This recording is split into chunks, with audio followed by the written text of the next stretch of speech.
All right, hey everybody, welcome to this first edition of NFL Football Talk for the 2014 season. I'm your host, Charles E. Smith Jr. This is an Inside Sports production, but of course I do not do this show alone, and I only work with the best. As everyone knows, a lot of you follow him on Twitter at Chris L. Sports, none other than Chris Lardieri, one of the finest football minds you will find anywhere. Chris, what's happening? Thank you, Charles. This is now season 3 together, and the intros just get better and better. I greatly appreciate it. All right, fantastic. Well, you know what? The last show we did was our Super Bowl preview show, which I think, it turned out pretty well, I'd say. Yeah, I mean, to toot our own horn, we predicted it correctly that the Seahawks would win. However, I don't think many people in America predicted it would be the blitz that it was. But, hey, at least we were right? I mean, most of America was picking Denver and Peyton Manning for sentimental reasons. Right. But we just call it like we see it here on NFL Football Talk. Yep, exactamundo. So what do you think, man? About ready to go ahead and preview the AFC? Absolutely. Roger Goodell and his crew are trying to shake down some musical acts to pay to perform at the Super Bowl halftime show. I was worried they were going to do the same to us, but it looks like we're going to fly under their radar, and I'm looking forward to another great season. Well, actually, he did. We are supposed to pay, but I told him I got a 30-day window there for accounts payable. So, as long as we can come up with, I think the sum is $800,000 a show. So that's what, $3,200,000 a month. But we have 30 days to get that first payment in. Yeah, I mean, they should base it on your potential revenue. So, 30% of zero. So we should be in the clear. Exactly. And, you got to wonder, before we get into it, though, you got to wonder just a little bit on the business side of the NFL. If you just look it up, and everyone can look it up online, just look at what their TV contract is paying and what it jumped up to exponentially this year as far as extra billions of dollars. I don't mean thousands, I don't mean millions, I don't mean a few million, but you got to remember, $1 billion is $1 million 1,000 times over. So 1 billion, 2 billion, 3 billion, and then they want to charge musical acts to perform at the Super Bowl. So making an extra $3 billion this year is not enough. You got to try to suck an extra few million out of someone who performs at the Super Bowl halftime too. Really? Yeah, I mean, they're getting greedier and greedier, and you're hearing more people saying they might be getting too big or a little too greedy or arrogant, or whatever the case is. But I mean, Mark Cuban was one of the first professional sports owners even to mention this last year, and some people ridiculed him, but he may be onto something. There could be a tipping point, and I think the NFL, maybe they're just floating a little trial balloon out there, but they might be getting too big for their britches. Yeah, and like I believe what he said was pigs get fat and hogs get slaughtered. I believe that's what he said about it. Yeah, absolutely, and they better be careful. Okay, so you know what? Let's go ahead and start this AFC preview. So let's go ahead and start in the AFC West. The defending champion Denver Broncos, defending AFC champions. So, a little bit of a change there at wide receiver. Wes Welker is going to be, well, he may be back in probably maybe week 2 or 3 of the season, but, they got Emmanuel Sanders out there now from Pittsburgh, who's a pretty good guy, and it's going to be all about the boys, though, really. Julius Thomas and Demaryius Thomas, 2 big targets there on the outside for him as far as the Broncos offense goes. Yeah, absolutely. I actually like the Sanders signing. I think he could be a clear beneficiary of the Peyton Manning Express. And then you've got Monte Ball, the second-year running back out of Wisconsin, replaces No Sean Marino. He could be poised for a huge year in that offense and playing in the AFC West. I mean, you get to play the Raiders twice. It's a good pad for your stats. And then on defense, I know they signed a lot of guys. They're gearing up for one big run here with DeMarcus Ware. And, you've got a number of guys coming back from injury. So that side of the ball can only improve. Yeah, that's true. And with DeMarcus Ware, brings a lot of really gaudy stats there to the Mile High City. And Von Miller's supposed to be back. He suffered that injury last season. So the defense looks to be, fairly stout. And I think they should do pretty well this year as far as regular season anyways. Kansas City in the division, obviously. And we were wondering about Alex Smith because management was playing the prove-it-to-me game for him for a long time. Didn't look like anything get done. And then out of the blue, he gets a 4-year deal. So it's not just about Jamal Charles, but we'll see what Alex Smith can do there for KC as well.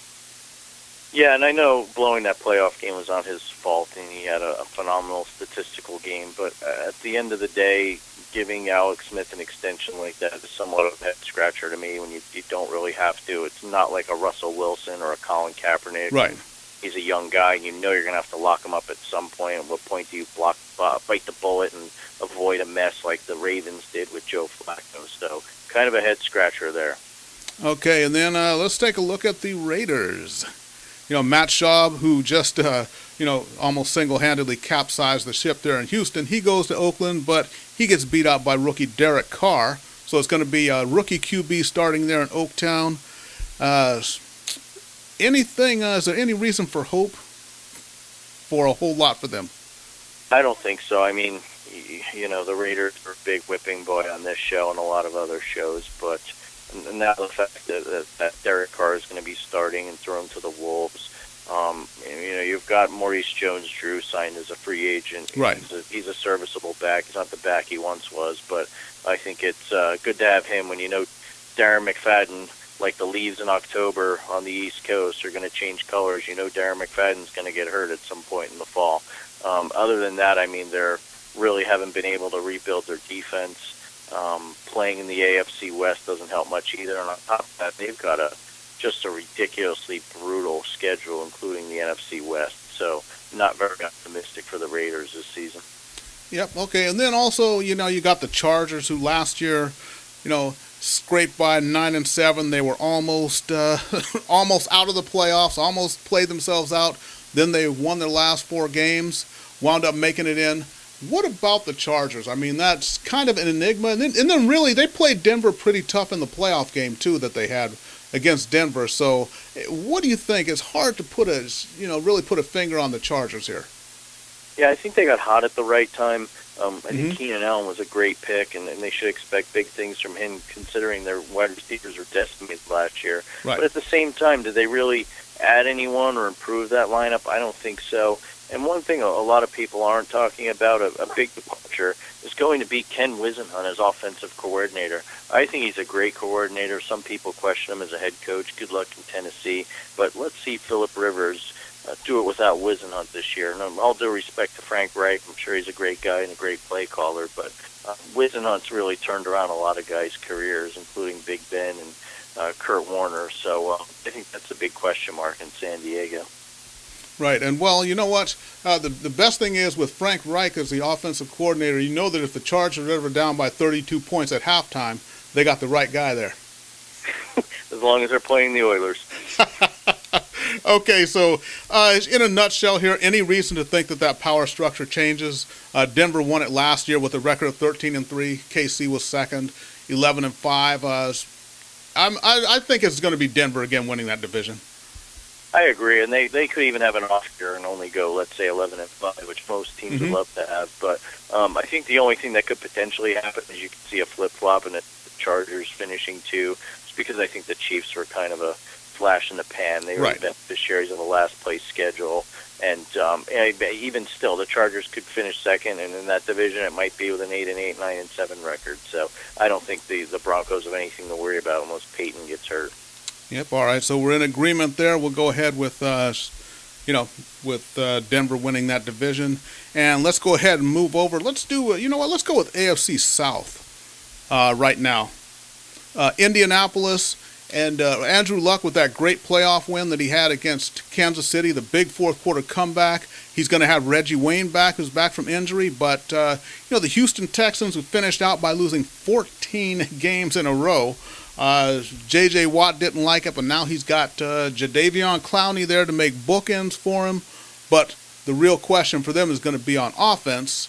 They're going to realize they're going to have one of the Ryans, either Fitzpatrick or Mallett, as their quarterback. But, then you got Jacksonville, obviously, in Tennessee. But it looks like poised to have a big year is the Indianapolis Colts. Yeah, I think they're going to win this division easily. I think they make the leap this year and improve even more into January.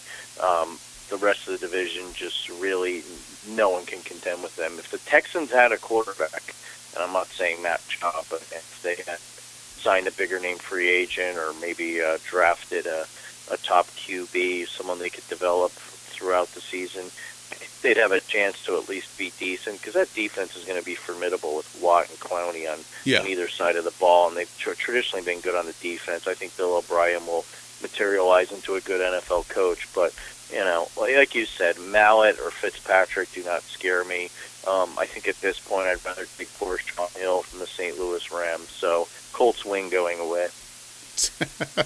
Yeah, I think so. And what about? I'd say this for the Texans to have a chance here.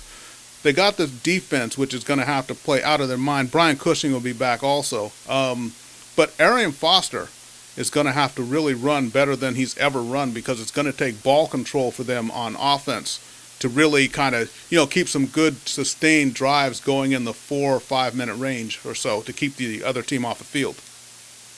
Absolutely. And I mean, he could be this year's Chris Johnson. Is there anything left in the tank, or is he officially done? This is a make or break year for him. Okay, so looking at the AFC South, I'm going ahead with Indianapolis. Any reason to think differently, or do we want to give some equal billing to Tennessee or Jacksonville coming up possibly, and making a worst to first type situation there? Anything to worry about there? Am I missing anything? I did some thorough research. I did as well. Jacksonville will be a good story the following year.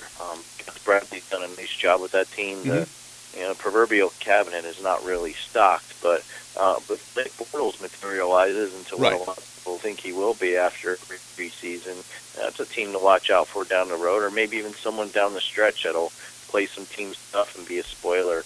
As for Tennessee, I think a lot depends on Jake Locker, and another quarterback I really don't have a heck of a lot of faith in. So I think that right there will control the Titans' destiny. I'm just not that optimistic that they can just really sneak up and supplant the Colts. Right. Yeah, exactly. So Jacksonville's a few years away here with Bortles, and then we'll see what happens with Tennessee. We never know. They're kind of up and down all the time. Yes. Okay, so continuing, this is the 2014 AFC Preview, NFL Football Talk. I'm Charles E. Smith Jr. along with Chris Lardieri. We're breaking it down. So let's go ahead and head over to the AFC North. Biggest changes there, obviously the Ray Lewis era is over in Baltimore, but Steve Smith joining Torrey Smith, the most famous Smith brothers since the cough drops, are now in Baltimore. So Joe Flacco have himself an extra target there. Yeah, absolutely. And the good news is in the NFL, if you allegedly have a little domestic spat with your wife in an elevator and drag her out, you're only going to get a 2-game suspension. So they're only going to miss Ray Rice for 2 games as opposed to 6, which is the improved rule that Roger Goodell rolled out would have done. The thing with the Ravens, and I think this is what worries me the most, with Flacco eating up all that cap space, I just feel like it's hurting the rest of the team. They have some parts there. They could potentially make a run in the North because it's not as stout as it once was. Right. But I just don't see it happening, even with Rice playing a full season or even having him 14 games healthy. I don't think he's the running back he was, and I don't think that defense is what it was in the Ed Reed, Ray Lewis days. So I think you're looking at a potential 8-8 type team if they play like they did last year. Well, last year they finished 8-8, so that's about a duplicate. That's what I mean. I don't see any sort of improvement other than Ray Rice gets the rest 2 games. Yeah, and that may make him a little bit fresher down the stretch here. Well, yeah, that'll just keep him off the elevators, please. I think that's the only benefit we'll see there with Mr. Rice. And I say this full disclosure as a proud Rutgers alum, so I'm not afraid to bash my own. All right, and keeping on the running backs, how about the Steelers running backs? We call them the Corsican brothers, the Doobie brothers, the Smoking Boys. Yeah, one of them name is Blunt. How about that? Yeah, that's great. Yeah, Bell and Blunt and Cheech and Chong. But yeah, it's a great story, isn't it? So, that's another team looking to bounce back. And all you Cincinnati Bengals fans, don't worry. We're going to give you big billing here right at the end. But Pittsburgh also, they fell to 8-8, and they're kind of floundering a little bit and wanting to get back to playing Steeler football. What do you see for them this year? I think they'll have a better year. I mean, they were hanging around in the playoff thick of things. Big Ben had a very off year. He wasn't a big fan of offensive coordinator Todd Haley, and they really didn't have a heck of a lot to run with in the backfield. So if the starters manage to stay on the field and not get any sort of suspension, it's a pretty decent two-headed monster there in the backfield. I think that can help. However, the question's going to be, other than Brown, who's going to catch the ball in Pittsburgh, and ultimately can Big Ben get over his little tiff with management about not getting a contract extension. On the flip side, the defense, they've got the pieces there, but can they stay healthy? Kalmala's been banged up the last few years. I know they made him captain, but unless that prevents him from getting hurt, I'll believe it when I see it that they can stay in one piece on the D. Okay, well, you know what? The Cleveland Browns, of course, Josh Gordon gets suspended for a full year. He was their best wide receiver. So Miles Austin comes in from Dallas and goes into a situation where with Austin going to Cleveland, had he and Gordon been there, that might have been a good combination. But now it looks like they're thin at wide receiver, and at quarterback it's going to be Brian Hoyer starting. We know we're going to see Johnny Football at some point there, but they were, 4-12 last year. Any reason to think that Cleveland might do, anything? No, and what'll happen is after they've gotten beaten up, say in the first quarter of the season, the cries are going to be for Manziel. Right. They're going to let him play. He was a first-round pick. Mm-hmm. They're paying him, albeit not extraordinary amount of money, but he will play. Whether he's an NFL quarterback, I don't know. But like you said, they're really going to miss Gordon. Had Gordon been there with Ben Tate improving the backfield, I think right. Shot to at least beat decent sneak on the teams. But I think another year in the cellar, Cleveland. I think they'll get over it once November rolls around. They realize LeBron came back home, the great humanitarian that he is. Okay, and then, let's finally go ahead and get over to the Cincinnati Bengals. Won the division at 11-5. Still, they haven't won Andy Dalton hasn't won a playoff game yet, but he did get a big contract extension. So they're putting their trust and faith in Andy Dalton. What do you think about the Bengals? Geno Atkins went down with an injury. Their big defensive lineman, possibly the top 5 defensive lineman in the league. He'll be back. The defense should be intact. Is this the time of the Bengals? Is it actually shifting where it's no more about the Steelers and the Ravens, but this is the Bengals division? Is that what we're seeing here? Yeah, I'm just thinking about it and doing my analysis over the last week. I kind of had to rub my eyes, but It really is. And it's not just by default where you look at a division like the NFC East with just some really bad teams in there masquerading as good teams. The Bengals are good, and like you mentioned, coming back to defense, I think that's a great sign. I wasn't crazy about the Dalton extension either, but when you crunch the numbers and read into this a little, the cap hit wouldn't be too bad if they had to get rid of him. They're showing him a vote of confidence. With that backfield and A.J. Green, who I was discussing this with someone, if A.J. Green played in Dallas, Des Bryant would be an afterthought. I mean, the guy's a phenomenal wide receiver. Right. He'd be a superstar in a big market, and he makes Andy Dalton look good. So I think this is the Bengals division to win again. Let's see if they can win in January. Yep, okay. And, as much as I hate to go against the Steelers, I do think the Steelers are going to bounce back, and I think they'll be in playoff contention, but I still like, especially for regular season and playing regular season football, I still like the Bengals here. So I think the Steelers are going to bounce back a little bit better than the Ravens do, and I look for the Steelers to be in playoff contention, but I do look for the Bengals to go ahead and take the division again.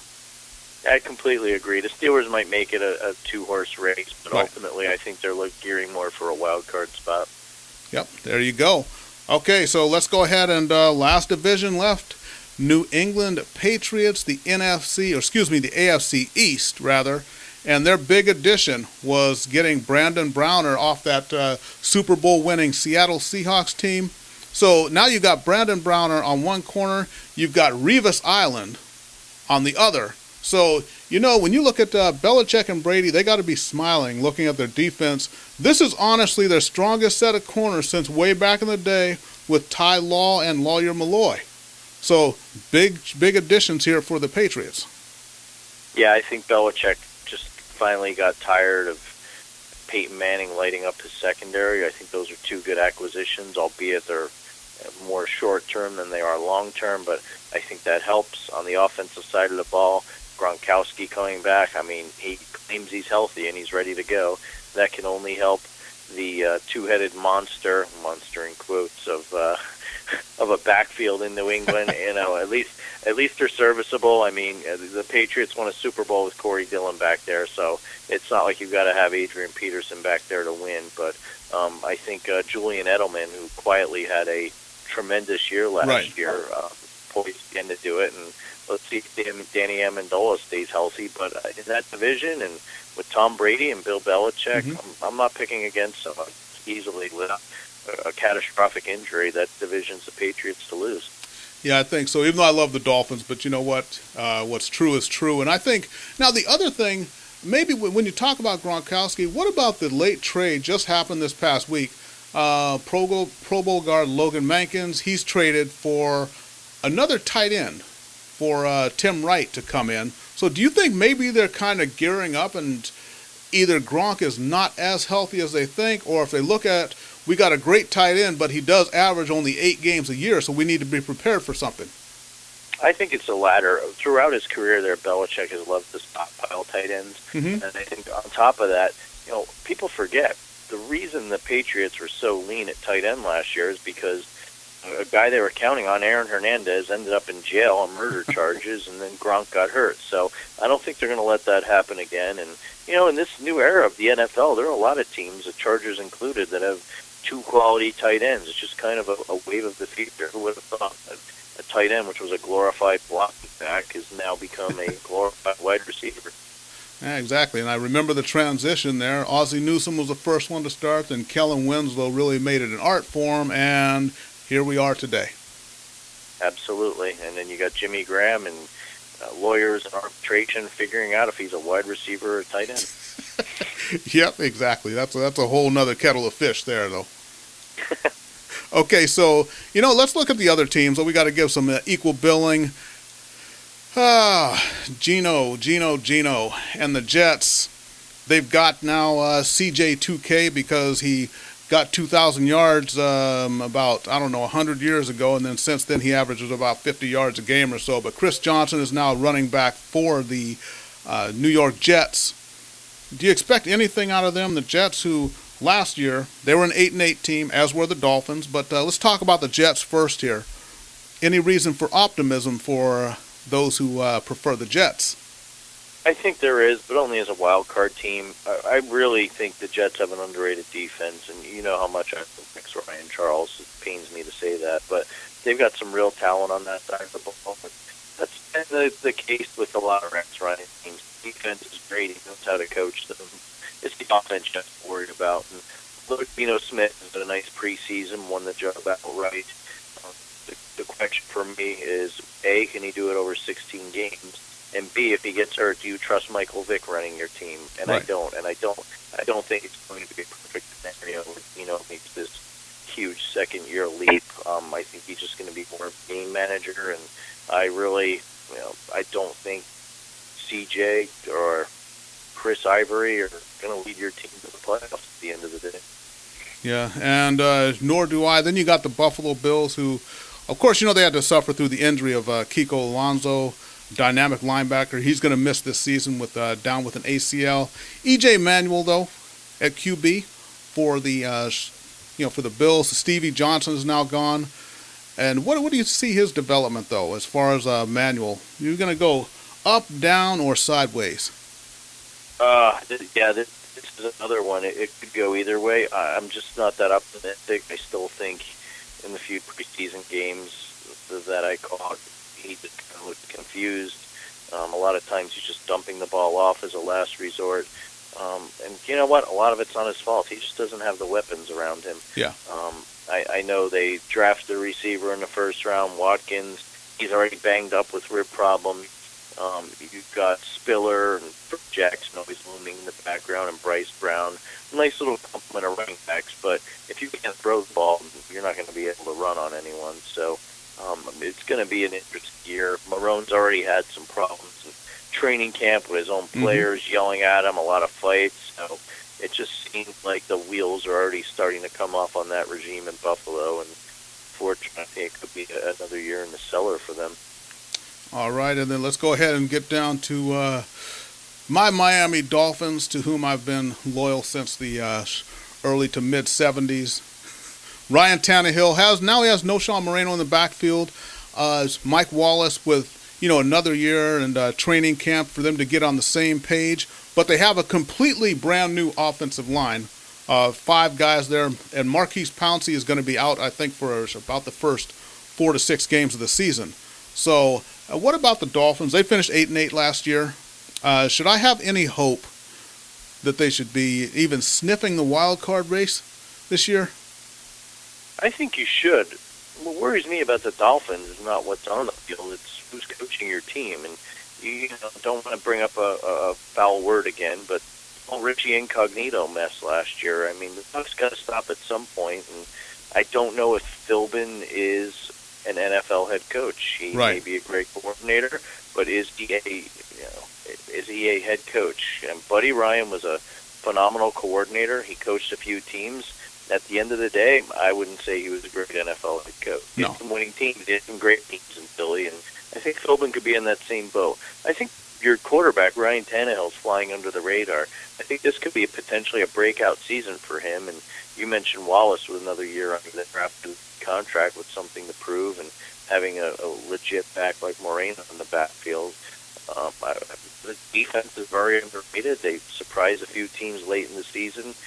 With what goes on in the NFL, 9-7, it's not out of the question. I get a wild card spot, so I'd rather have Tannehill over Geno Smith. So I think there's a little bit of a rose-colored tint to your glasses there, Charles. We'll find out really soon because, of course, they play the New England Patriots the first week of the season. So let's go ahead and wind up here. So we've got to know, the AFC will be represented in the Super Bowl by one of which 2 teams? All right.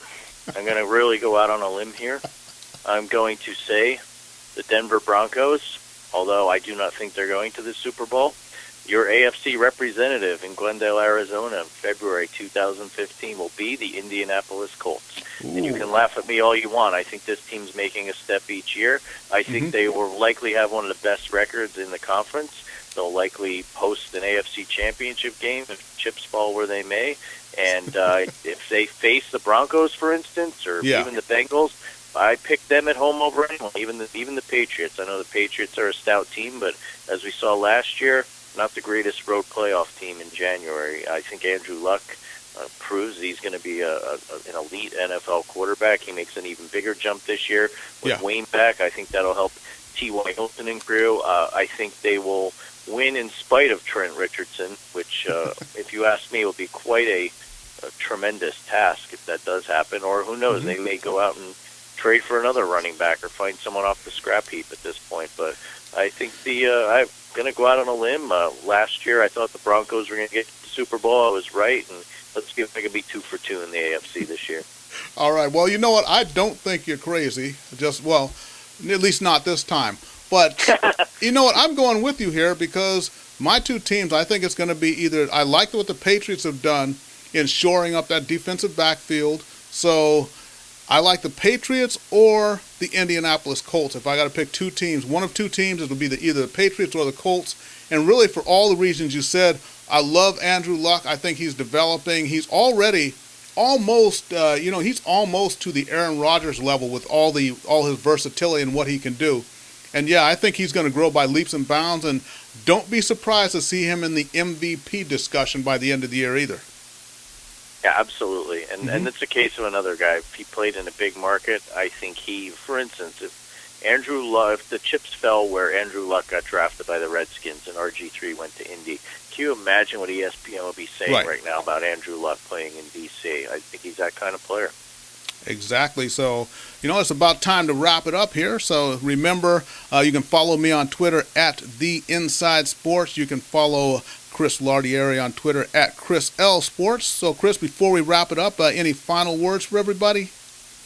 I think the AFC is an excellent case study, and everyone talks about parity in the NFL. In each division, I think you've got a clear team that can win it, often being equal injuries, suspensions, etc. Right. You've got a bunch of teams who are in the hunt, and you've got a bunch of teams that we know from the first week of September are also ran. So if Pete Rozelle were still around here, I think he'd be very proud of his AFC, because there's a tremendous amount of parity, I think, on any given Sunday would pretty much hold true, except with the exception of maybe the 4 teams we picked. And I think that goes to show you. Look at our predictions. We did not rehearse this. I have not talked about who I wanted to pick or you, and we came out the same way. And you know what? The one thing I will say, at least we're not picking a Broncos-Seahawks Super Bowl again, like a lot of these so-called experts are.